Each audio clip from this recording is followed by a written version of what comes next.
Atenção, galera! Hoje é dia de Libertadores aqui no SBT.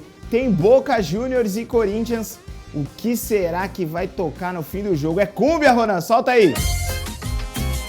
Ó, Carlitos Teves, que já jogou em ambos. Hoje é técnico de futebol.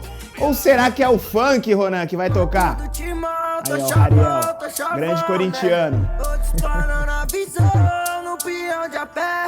É isso aí, galera. Fica esse questionamento, porque a gente vai te contar tudo sobre o jogaço de logo mais à noite. Temos informações exclusivas direto de Buenos Aires e claro que tem muito mais no nosso SBT Esporte. Fala com a gente aí, 18 991 43 7891. Boa tarde, Caio Esteves. Beleza, Rafa? O que você espera que vai tocar hoje após o jogo? Cúmbia ou funk? Então, o corintiano espera que seja funk, obviamente, né? Inclusive o corintiano é MC Ariel. Exatamente, MC Ariel, grande corintiano. Até ia falar também do pagode, porque o Thiaguinho, né? Também que também postou hoje nas redes sociais com a camisa do Corinthians, confiante e tudo mais. Mas olhando para o jogo, é um jogo que eu colocaria aí o Boca com um favoritismo para a partida, não tem nenhum desfalque, joga em casa, enfim, a gente vai falar bastante de ambos os times, mas é o jogo da temporada para o Corinthians, isso é fato. É o jogo que o Corinthians precisa dar vida para avançar. A Libertadores não é uma realidade, não vejo esse time vencendo, mas eu acho que dá para ganhar, dá para buscar, e seria simbólico, né? Daria uma confiança, seria muito simbólico se você passar de fase em cima do Boca Juniors. Dá para ganhar, tem que ir para cima. Então agora você vai descobrir por que o Caio Esteves está pensando assim, né? Porque a gente viaja direto para Buenos Aires e vai te dar todas as informações sobre Boca Juniors e Corinthians. O André Galvão está na cola do timão e traz tudo pra gente. É aqui em Buenos Aires que o Corinthians vai decidir a sua vida na Copa Conmebol Libertadores. Estamos em frente ao hotel onde está concentrada a delegação do Timão. Os jogadores do Corinthians chegaram na capital argentina ontem por volta das 8 e pouquinho da noite. Inclusive, o SBT registrou a chegada dos jogadores do Corinthians quando eles desceram do ônibus. Nós temos imagens dos jogadores, muitos com capuz, mas deu para identificar, por exemplo, o volante Duqueiroz, recuperado de uma contratura muscular, vai para o jogo. Também o lateral direito português Rafael Ramos está recuperado de uma lesão na coxa, vai substituir o Fagner, que está machucado, não veio com a delegação. Mas alguns torcedores que acompanharam a chegada da delegação corintiana vibraram quando apareceu o William. O William deslocou o ombro no primeiro jogo contra o Boca, todos se lembram, não queria sair de campo. Aí ele passou a semana toda fazendo fisioterapia e veio com a delegação para a Argentina, o camisa 10 do Timão.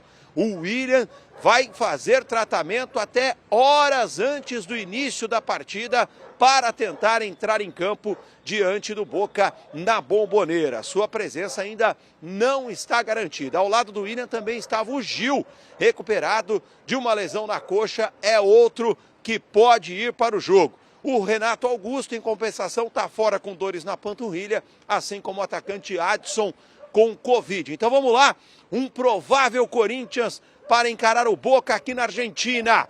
Cássio, Rafael Ramos, João Vitor, que já está vendido para o Benfica, mas deve fazer hoje sua última partida com a camisa do Timão. Aí a dúvida, Raul Gustavo ou Gil. Na lateral esquerda, Fábio Santos. No meio campo, Duqueiroz, Cantilho, que retorna de suspensão, Giuliano e outra dúvida, Lucas Piton ou William. A tendência é que jogue o Piton. O William, se conseguir jogar, deve iniciar no banco de reservas. Na frente, Gustavo Mantuan e Roger Guedes. Este o Corinthians para encarar o Boca, que está completinho, com todos os jogadores à disposição. Esse problema de muitos desfalques, o técnico argentino Sebastián Batalla não tem. Lembrando que no primeiro jogo, 0-0, então um novo empate hoje levará para a decisão por pênaltis. Quem vencer avança para as quartas de final e vai enfrentar o vencedor do confronto entre Flamengo e Tolima, que se enfrentam amanhã no Maracanã.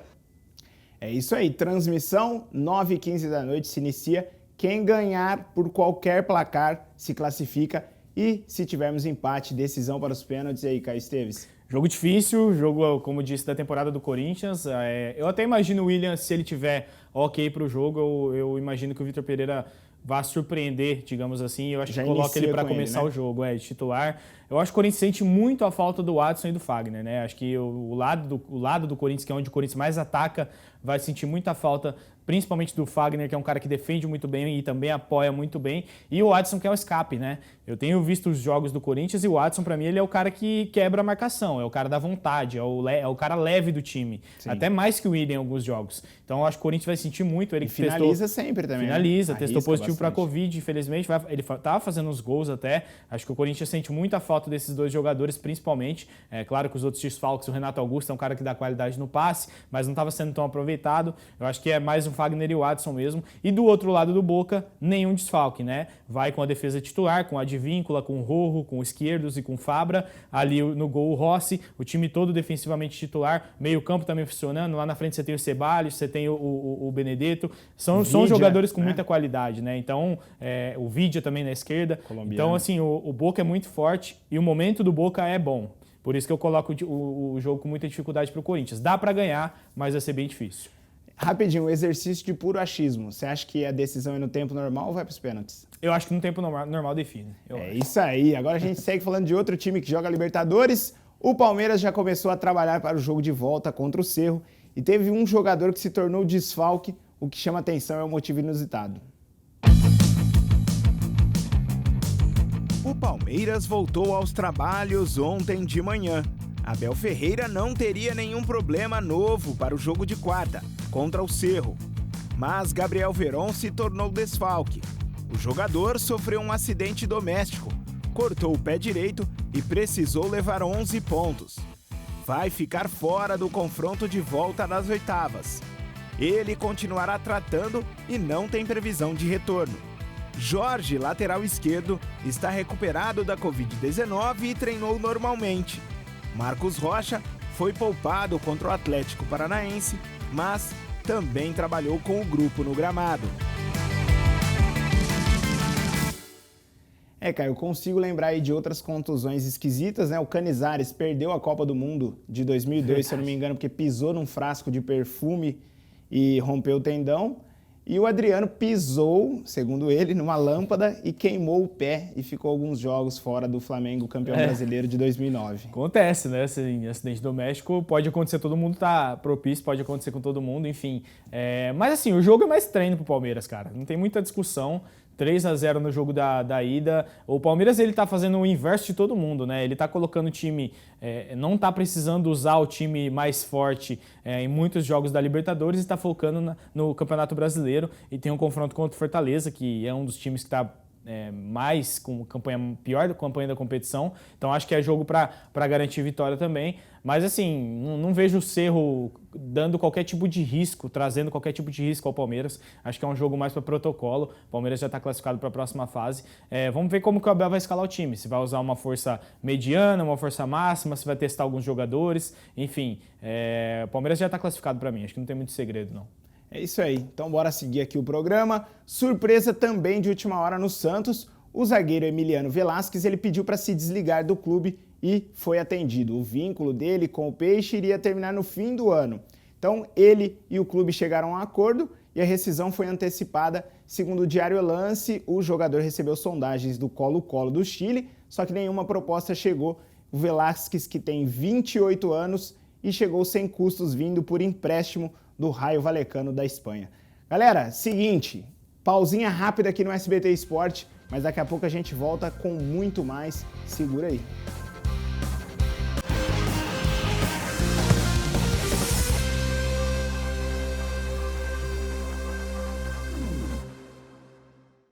Isso aí, ó. Bora dar sorte pro Corinthians hoje, hein? Transmissão, não perca, a partir das 9h15, Corinthians e Boca, Boca e Corinthians aqui na telinha do SBT. Agora a gente fala de Brasileirão, porque a rodada terminou ontem, o Botafogo venceu o Red Bull Bragantino por 1-0. Então, bora acompanhar aqui no telão como é que tá a tabela de classificação atualizada, 15ª rodada, terminou, Caio. Palmeiras segue na liderança, Atlético Paranaense, Atlético Mineiro e Corinthians fecham o G4. Internacional, Fluminense, São Paulo, Flamengo, Santos, Botafogo e Santos, desculpa. E aí, Caio, o que dá pra falar dessa primeira parte? Eu acho que o destaque é o Atlético Paranaense dessa primeira fase aí da nossa tabela. O Atlético como um foguete, né? Foi chegando, foi disparando. E tem o mesmo número de vitórias que o líder. É vice-líder hoje, venceu inclusive o Palmeiras na última rodada. Tá disparado, o time surpreendente. Eu não imaginava ver o Atlético Paranaense no G4 nesse momento. O Corinthians oscilou um pouquinho, né? Teve aquela derrota pro Fluminense que a gente mostrou que o time bem alternativo. Tá sofrendo muito com o desfalque na temporada do Corinthians. E o Palmeiras vai tentando se desgarrar, né? Vai tentando sair um pouquinho ali, ganhar uma gordurinha, uma distância. Mas até agora não conseguiu isso. O resultado da última rodada fala por si só. O resto acho que surpreende o próprio resultado de ontem, né? O Botafogo ganhando do Red Bull Bragantino, chegando aí na 9ª posição. O Bragantino tá fazendo uma temporada bem irregular, né? Bem ruim a temporada do Bragantino até agora. E o resto, vamos ver como vai ser. Tem Corinthians e Flamengo no fim de semana, né? Grande isso aí, confronto também. É o grande jogo. Bora para a segunda parte da tabela, então, a galera que está correndo riscos aí. Avaí, Coritiba, América Mineiro, Bragantino, Ceará e Atlético Goianiense. Z4, Goiás, Cuiabá, Juventude e Fortaleza. É o que a gente falou antes de começar o campeonato, né? Ao mesmo tempo que a Série B está tão competitiva com tantos grandes times, seria muito difícil a gente ver um grande clube, principalmente aqui do Sudeste, brigando por rebaixamento, porque muitos clubes que não estão acostumados com a Série A subiram para jogar. E é isso que está acontecendo, né? O Cuiabá conseguiu se manter nas últimas edições do Campeonato Brasileiro, mas já está ali na zona de rebaixamento. O Goiás, que subiu agora, também vai brigar ali, eu imagino, até o fim. E os outros são times que realmente que sempre estão ali mais ou menos brigando, né? Me surpreende o Bragantino nessa posição. Eu imaginava o Bragantino entre os 10 e com certa regularidade. O Bragantino está muito irregular até agora. O resto eu acho que é normal. Acho que o América Mineiro é mais ou menos a posição, apesar de ter feito o Campeonato Brasileiro muito bom ano passado. Na briga ali, eu só estranho um pouco o Fortaleza. Foi a primeira vez que permaneceu, Caio. Primeira vez que permaneceu. Isso. Só estranho o Fortaleza. Acho que o Fortaleza não é o lugar para o Fortaleza ali. O Fortaleza, para mim, ele só comprova aquela tese de que um campeonato de pontos corridos ele tem que ter bastante elenco. Então o Fortaleza está disputando a Libertadores, né, que é a competição mais importante do continente, e o Brasileirão, infelizmente, aí para o torcedor do Leão, não está conseguindo um equilíbrio perfeito, né? E tá aí na lanterninha da competição. O resto é mais previsível mesmo. O Coritiba eu imaginei que estaria um pouquinho mal, mas está jogando bem, inclusive em casa. Tá bem difícil de ganhar deles. O resto eu acho que vai acabar brigando nessas posições aí durante o campeonato. É isso aí. Galera, agora falar de Copa América Feminina, porque a seleção brasileira está passando por uma grande renovação, uma troca de gerações. Por isso, também é muito importante o trabalho de base. E a Fernanda Arantes preparou uma reportagem especial e ela explica pra gente como é que o trabalho está sendo feito. Um passado com poucos registros de proibições e de preconceitos. Pioneirismo que não pode ser esquecido e é ensinado a jovens atletas como algo fundamental para a valorização do futebol feminino. Hoje, o cenário mudou. Jogar bola é mais acessível para as mulheres e a modalidade se tornou universal. É difícil você encontrar uma menina que seja muçulmana, use hijab e goste tanto assim. Eu já ouvi muita história de muitas meninas, só que não tiveram a mesma oportunidade. Quando que você começou a jogar bola? Desde os meus 5 anos de idade, e aí desde os 8 eu vim aqui fazer peneira. Depois de quebrar barreiras, o futebol feminino chega a uma nova era. Nos clubes, projetos fortes em busca de títulos, o que tem refletido diretamente na nova geração da seleção brasileira. Das convocadas pela técnica Pia Sanhag, apenas 5 estiveram na última Copa América, resultado do crescimento e das mudanças da última década. Em 2013, o Brasil ganhou uma Liga Nacional Feminina, o Brasileirão, e em 2019, os clubes da Série A foram obrigados pela CBF a terem times femininos.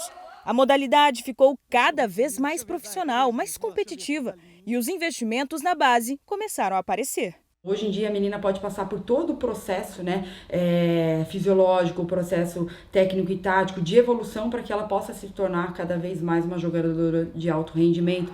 O mercado chamou a atenção de patrocinadores.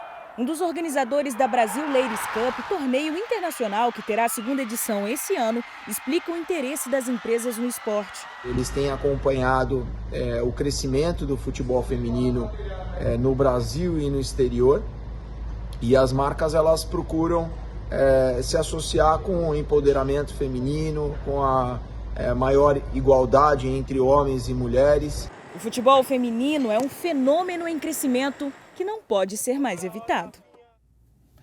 Caio, esse movimento aí é muito legal porque é algo que a gente não observava há, não sei, talvez 10 anos atrás, né? Categorias de base para as meninas começarem desde cedo nos clubes. Geralmente as meninas tinham que começar jogando com meninos para depois fazer a transição para o time diretamente, às vezes, para o profissional. Né? Eu já acompanhei casos de meninas que começaram a jogar, nem fizeram base e já jogaram no profissional com 14, 15 anos. Então isso é muito legal, né? É legal ver o investimento e também ver a própria mídia dando espaço para isso, né? Sim. A gente está mostrando a Copa América, o Campeonato Brasileiro, ele já é transmitido já faz um tempo na televisão. Então eu acho que é um reconhecimento de uma luta que ela existe há muito tempo.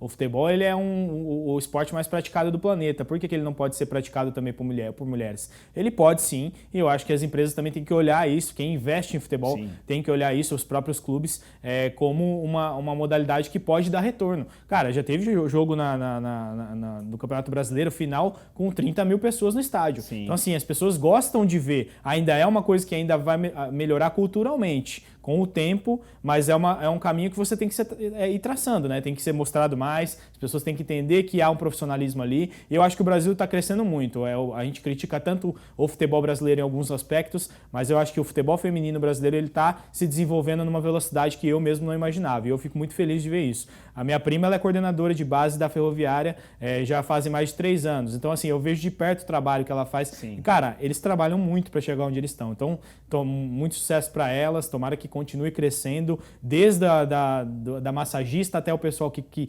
cuida da diretoria dos clubes. Acho que o investimento é muito necessário e é muito bacana a gente também estar mostrando isso aqui no SBT, né, Rafa? É isso aí. Segunda tem o jogo aí, sábado tem o jogo Brasil e Argentina, estreia da Copa América, 9 da noite. Tchau, galera. Até amanhã. Valeu.